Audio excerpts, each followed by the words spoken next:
شام کے وقت سنت اعتکاف کو جگہ پہ زندہ کیا جائے گا۔ اعتکاف کے حوالے سے چند ایک مسائل سماعت فرما لیں۔ اعتکاف کی شریعت مطہرہ کے اندر 3 قسمیں ہیں: اعتکاف واجب، اعتکاف سنت اور اعتکاف نفل۔ اعتکاف واجب یہ ہوتا ہے کہ بندے نے نظر مانی ہو کہ اگر میرا فلاں کام ہو گیا یا میرا فلاں مسئلہ حل ہو گیا تو میں اعتکاف کروں گا۔ اس کو کہتے ہیں اعتکاف واجب، اور یہ پورا کرنا ضروری ہے اور اس کے لیے بھی روزہ ضروری ہے۔ دوسرا اعتکاف سنت، یہ وہ اعتکاف ہے جو رمضان مبارک کے آخری 10 دنوں میں کیا جاتا ہے، اس کے لیے بھی روزہ شرط ہے۔ یہ اعتکاف سنت علی الکفایہ ہے، یعنی اگر ایک بندہ بھی پورے محلے میں سے اعتکاف کر لے گا تو سب کے ذمے سے گناہ ختم ہو جائے گا۔ اگر کوئی بھی نہیں بیٹھے گا تو سارا محلہ گنہگار ہوگا۔ اس کو کہتے ہیں اعتکاف سنت علی الکفایہ۔ جس طرح نماز جنازہ فرض علی الکفایہ ہے، یعنی کچھ لوگ جنازہ پڑھ لیں تو سب کا گناہ ختم ہو جاتا ہے، لیکن اگر کوئی بھی نہ پڑھے تو سب کے سب گنہگار ہوتے ہیں، لیکن وہ فرض ہے، یہ سنت ہے۔ وہ فرض علی الکفایہ ہے اور یہ سنت علی الکفایہ ہے۔ تو اعتکاف سنت کے اندر بھی روزہ لازم ہے۔ اگر روزہ نہیں رکھے گا تو اعتکاف سنت نہیں رہے گا، نفل بن جائے گا۔ اعتکاف کرنے کے ساتھ ساتھ سارے روزے رکھنا بھی ضروری ہیں۔ اگرچہ پہلے کچھ روزے چھوڑے ہوں تب بھی اعتکاف سنت ہو جائے گا، لیکن جب اعتکاف سنت شروع ہو جائے اس کے درمیان کوئی روزہ چھوڑا تو اعتکاف سنت ختم ہو جائے گا اور نفل بن جائے گا۔ تیسری قسم ہوتی ہے اعتکاف نفل۔ اعتکاف نفل یہ ہوتا ہے کہ جب بھی آپ مسجد میں آئے تو اعتکاف کی نیت کر لیں۔ مثلا نویت سنت الاعتکاف، یہ الفاظ کہہ لیں، اردو میں کہہ لیں، کسی اور زبان میں کہہ لیں کہ میں سنت اعتکاف کی نیت کرتا ہوں۔ تو آپ مسجد میں آئے تو آپ کا اعتکاف شروع ہو گیا، جب مسجد سے باہر نکلے خود بخود ختم ہو گیا۔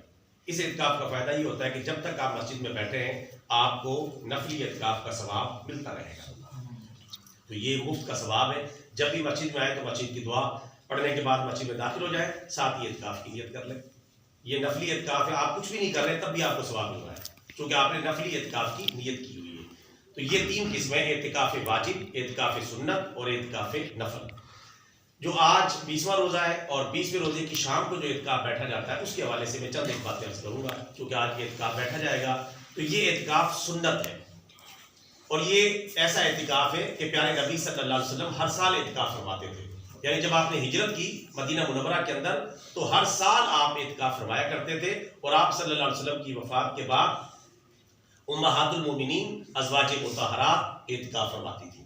تو آپ صلی اللہ علیہ وسلم کی باقاعدہ سنت ہے، اور آپ صلی اللہ علیہ وسلم اس کا بڑا اہتمام کرتے تھے، اور اہتمام کرنے کی وجہ شب قدر کو تلاش کرنا، شب قدر کو ڈھونڈنا، شب قدر کے اجر کو پا لینا، یہ اس کا اصل مقصد تھا۔ اعتکاف کے اور بھی بہت زیادہ فائدے ہیں۔ مثلا اعتکاف کرنے والا یکسو ہو جاتا ہے، اعتکاف کرنے والا مسجد کے ساتھ محبت میں اس کے اضافہ ہو جاتا ہے، اعتکاف کرنے والا کو تنہائی ملتی ہے اور اللہ تعالیٰ کی عبادت کا شاندار موقع ملتا ہے، اعتکاف کرنے والا ہر قسم کے گناہوں سے بچا رہتا ہے، محفوظ رہتا ہے، اعتکاف کرنے والا تہجد پڑھنا آسان ہو جاتی ہے، اعتکاف کرنے والے کے لیے شب بیداری، قرآن پاک کی تلاوت، ذکر و اذکار، نیک اعمال کرنا آسان ہو جاتا ہے، کیونکہ دنیا سے اس کا رابطہ ختم، اللہ تعالیٰ سے اس کا رابطہ شروع۔ تو اس لیے اعتکاف کے بڑے ہی فائدے ہیں، اور سب سے بڑی بات یہ کہ اعتکاف سنت ہے اور اللہ تعالیٰ کا پسندیدہ عمل ہے۔ قرآن پاک میں بھی اعتکاف کا ذکر موجود ہے، اور احادیث مبارکہ میں بھی اس کے بہت سارے فضائل موجود ہیں۔ ایک حدیث مبارکہ سن لیں۔ پیارے نبی صلی اللہ علیہ وسلم نے ارشاد فرمایا، ابن ماجہ کی حدیث مبارکہ ہے، کہ جو بندہ اعتکاف کرتا ہے وہ گناہوں سے محفوظ ہو جاتا ہے۔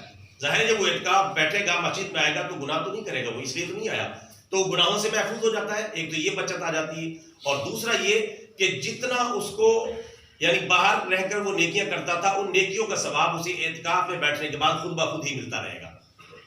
یعنی وہ جو نیکیاں پہلے کرتا تھا مسجد میں بیٹھ کے، مثلا مریض کی عیادت کرنا، نماز جنازہ پڑھنا وغیرہ وغیرہ، اس طرح کی کوئی نیکیاں کرتا تھا تو ان کا ثواب خود بخود اعتکاف کی برکت سے اسے ملتا رہے گا۔ تو یہ بھی بہت بڑی سعادت ہے اعتکاف والے کے لیے کہ بغیر نیکیاں کیے اس کو نیکیوں کا ثواب مل رہا ہے۔ بہرحال اعتکاف کے بہت زیادہ فضائل ہیں۔ ایک حدیث میں تو یہ بھی آیا کہ اسے بہت زیادہ جہنم سے دور کر دیا جاتا ہے اور جنت کے قریب کر دیا جاتا ہے، اور ایک روایت میں یہ بھی آیا ہے کہ اعتکاف کرنے والے کو 2 حج اور 2 عمرے کرنے کے برابر ثواب ملتا ہے۔ تو بہرحال اعتکاف کی بہت زیادہ فضیلت ہے، اللہ تعالیٰ موقع دے اور ایسا جو ہے موقع میسر آ جائے تو اس کا ضرور فائدہ اٹھائے۔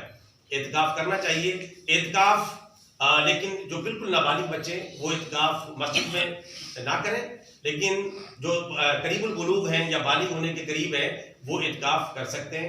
اس کے علاوہ بڑے حضرات جنہوں نے اعتکاف کی نیت کی ہے وہ بھی اعتکاف کی ترتیب بنا سکتے ہیں۔ اعتکاف کے بہت سارے مسائل مسجد میں سیکھنے کا موقع ملتا ہے اور شرعی مسائل پوچھنے اور سیکھنے کا زبردست موقع میسر آتا ہے۔ رہا آخر میں یہ چھوٹا سا مسئلہ کہ اعتکاف مردوں اور عورتوں دونوں کے لیے، لیکن مرد مسجد میں اعتکاف کریں گے اور خواتین گھروں میں اعتکاف کریں گی۔